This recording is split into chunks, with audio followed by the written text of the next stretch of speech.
नमस्ते। आज की इस वीडियो में हम कंप्रेसर ट्रिप होने के कारण को स्टडी करेंगे। सबसे पहले है अर्थ लीकेज। कभी कभी मोटर वाइंडिंग जो है कंप्रेसर की या फैन की, उसमें वो ग्राउंड हो जाती है और अर्थ लीकेज हो जाता है, और जिसके कारण ईएलसीबी जो है मशीन को ट्रिप कराता है। अगला रीज़न है मोटर वाइंडिंग अगर शॉर्ट हो गई, कोई फैन मोटर हो या कंप्रेसर मोटर हो, वो वाइंडिंग अगर शॉर्ट हो गई तो शॉर्ट सर्किट के कारण एमसीबी ट्रिप हो जाता है और मशीन बंद हो जाती है।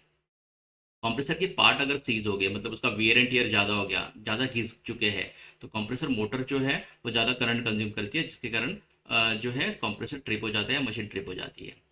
सर्किट ब्रेकर टू स्मॉल या इनकरेक्ट, जैसे कि समझो मशीन का करंट कंजम्पशन 10 एम्पियर है और 6 एम्पियर का अगर हमने एमसीबी ईएलसीबी लगा के रखा हुआ है, तो ओवरलोडिंग हो गया, क्योंकि मशीन की जो करंट कंजम्पशन है वो 10 एम्पियर है और जो स्विच है या सर्किट ब्रेकर है वो 6 एम्पियर का है, तो वो ट्रिप करेगा। आगे faulty running capacitor. Running capacitor जो है पावर फैक्टर को इम्प्रूव करता है या फिर करंट कंजम्पशन जो है कम करता है। अगर ये फॉल्टी हो गया तो मशीन ज़्यादा करंट कंज्यूम करती है, जिसके कारण मशीन ट्रिप हो सकती है। ओवरलोड प्रोटेक्टर अगर फॉल्टी है तो मशीन को ट्रिप करते रहेगा। रिले अगर फॉल्टी है तभी भी मशीन जो है चालू होकर बंद हो जाएगी, मतलब बंद होते रहेगी या ट्रिप होते रहेगी। वोल्टेज ज़्यादा है या वोल्टेज काफ़ी कम है तो दोनों केसेस में भी जो है मशीन बंद होती रहेगी या ट्रिप होती रहेगी। सिस्टम में अगर ज़्यादा गैस भरती है तो सिस्टम के ऊपर का जो प्रेशर है वो ज़्यादा रहेगा, डिस्चार्ज प्रेशर हाई हो जाएगा और कंप्रेसर के ऊपर का लोड बढ़ के मशीन ट्रिप होगी। अगर सिस्टम अंडर चार्ज है तो जो कंप्रेसर मोटर वाइंडिंग है वो कूल नहीं होगी, और जिसके कारण वाइंडिंग गर्म होकर भी मशीन ट्रिप हो जाएगी।